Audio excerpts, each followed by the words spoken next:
Como ya explicamos en los videos anteriores, el calor es energía. Ahora nos vamos a abocar a ver detenidamente bajo qué formas se puede transmitir el calor y qué relación tiene esto con la temperatura.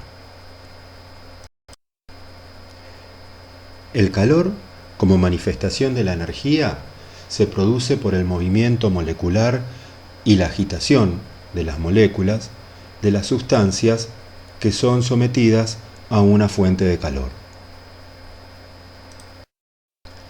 La temperatura indica el nivel térmico de una sustancia y para poder determinarla necesitamos establecer distintos sistemas de mediciones de temperatura. Estos sistemas de mediciones establecerán unidades que nos van a permitir cuantificar el grado de nivel térmico de cada sustancia. En la práctica se utilizan dos sistemas fundamentalmente, el primero y el más conocidos para nosotros, de aplicación práctica cotidiana, es el sistema Celsius. Pero también en los países anglosajones se suele utilizar otro sistema que es el sistema Fahrenheit. Luego daremos alguna precisión sobre cómo se establecen estas escalas de temperatura. La cantidad de calor que una sustancia recibe o que una sustancia es capaz de transferir a otra se mide en kilocalorías. Todas las sustancias son más o menos perceptibles a recibir o emitir calor. La cantidad de calor que una sustancia pueda recibir está determinada por su calor específico. De modo que definimos al calor específico como la cantidad de calor que es capaz de absorber o transmitir una sustancia por cada grado centígrado de temperatura que aumenta. El calor específico se mide entonces en unidades de calor por cada grado centígrado de aumento de temperatura.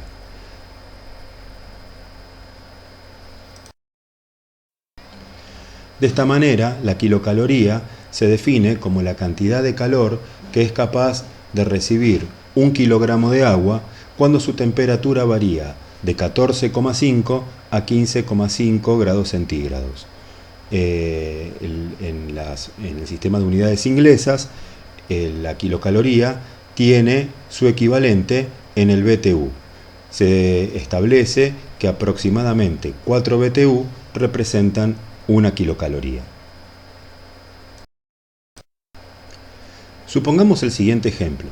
Si tomamos 1 kilo de agua y lo colocamos en un recipiente, 1 kilo de agua es aproximadamente 1 litro de agua.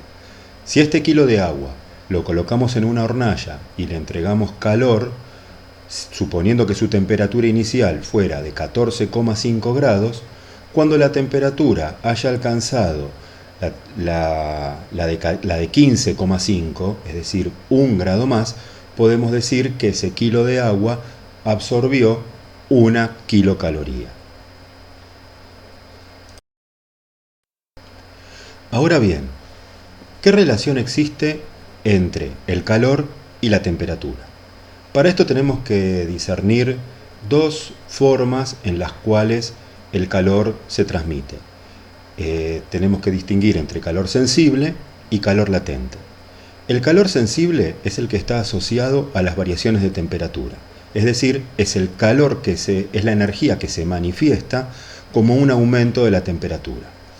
Supongamos tener un recipiente, en este caso hemos colocado un recipiente de vidrio, al cual se le agrega una cantidad de agua y se coloca un termómetro en su interior. Luego, a través de una fuente externa de calor, se le proporciona calor a través de las paredes de vidrio del recipiente. Lo que el observador va a poder constatar es que en la medida que el líquido en el interior del recipiente recibe calor a través de la pared del vidrio, este aumenta su temperatura.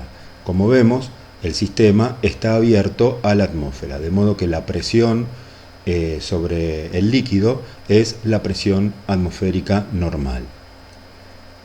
Este proceso va a continuar hasta que el líquido en el interior del recipiente alcance la temperatura de 100 grados centígrados. En este punto, a presión atmosférica, el líquido en el interior del recipiente rompe el hervor. Hasta este punto, entre la temperatura inicial del líquido, que en este caso se ha ejemplificado con 0 grados, hasta la temperatura de 100 grados centígrados, el calor que se transmite es calor sensible, porque se manifiesta a través de un aumento de la temperatura. El cálculo de la cantidad de calor sensible transmitido es relativamente sencillo, porque es proporcional al calor específico del agua, definido como 1 kilocaloría por kilogramo grado centígrado, por la masa del líquido que recibió el calor. En este caso habíamos supuesto tener aproximadamente 1 kilo de agua, por la diferencia de temperatura, es decir, la temperatura final que alcanza el líquido menos la temperatura inicial. Para el caso del ejemplo anterior, suponiendo tener 1 litro o 1 kilo de agua dentro del recipiente y suponiendo que la variación de temperatura fue entre 0 y 100 grados, el calor sensible transmitido es de 100 kilocalorías. Volvamos al ejemplo del recipiente de vidrio en la hornalla calentándose con 1 kilo o 1 litro de agua en su interior. En el caso anterior, habíamos visto que a presión atmosférica, una vez que se alcanza la temperatura de 100 grados centígrados, el líquido rompe el hervor. Esta condición va a durar hasta que el líquido se vaporice completamente. En este proceso aparece una singularidad que podemos observarla en el valor que indica el termómetro. Efectivamente, durante todo el proceso de vaporización del líquido, es decir, mientras el líquido se transforma en vapor, el termómetro no aumenta su temperatura. Es decir, que si bien la fuente de calor sigue aportando calor, no se observa en el líquido hirviendo un aumento de la temperatura. Ahora bien, la energía en forma de calor sigue transmitiéndose, pero queda claro que en este caso no se manifiesta con un aumento de la temperatura, sino que por el contrario se manifiesta a través de un cambio de estado. El calor que el agua recibe y que se manifiesta a través del cambio de estado lo llamamos calor latente. El calor latente, entonces, es aquel que suministrado o sustraído de una sustancia produce en ella un cambio de estado físico. Tendremos entonces un calor latente de fusión y un calor latente de vaporización.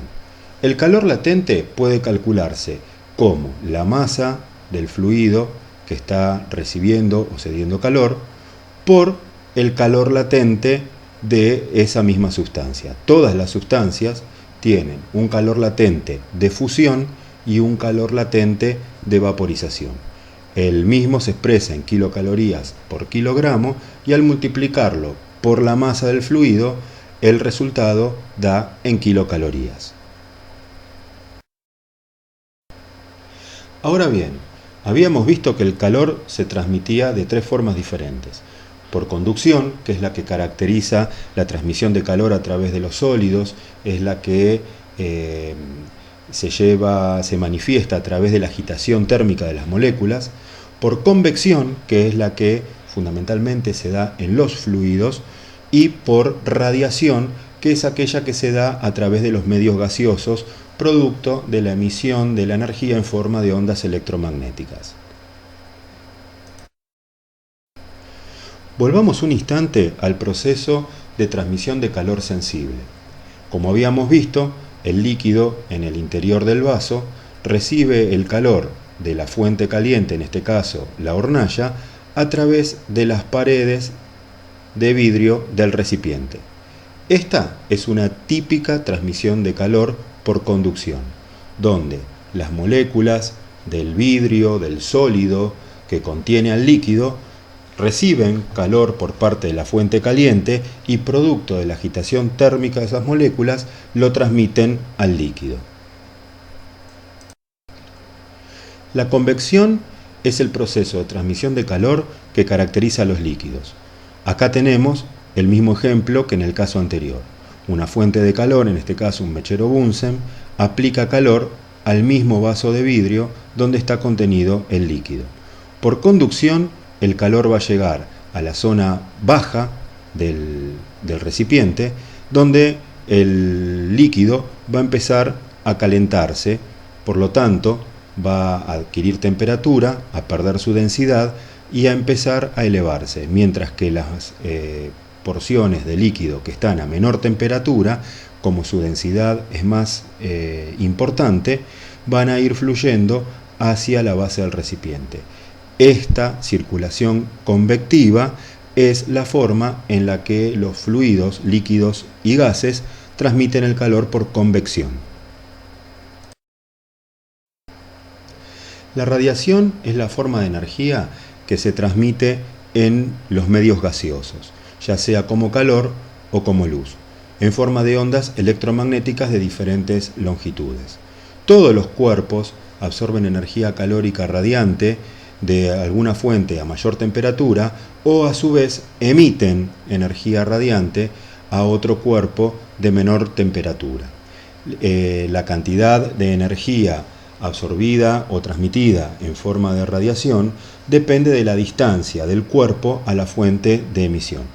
También es posible pensar que esa transmisión de energía en forma de onda electromagnética puede ser mitigada si se interponen determinados filtros o pantallas que filtren esas radiaciones de emisiones de radiación entre la fuente y el cuerpo receptor para determinadas longitudes de onda. En la práctica, la transmisión de calor es un proceso complejo, en el cual participan las tres formas de transferir el calor. En este caso, en la imagen hemos ejemplificado, por ejemplo, un pequeño sistema de fan coil, donde el agua caliente ingresa al disipador de calor, que está protegido, y en donde, por conducción, el agua caliente calienta el sistema radiante, en general, unos disipadores de material metálico. El calor que transporta el agua es transmitido al aire a través del proceso de convección, donde el aire frío entra por la zona inferior y al calentarse sale por la zona superior, produciéndose la circulación convectiva típica de los fluidos, tanto líquidos como gaseosos.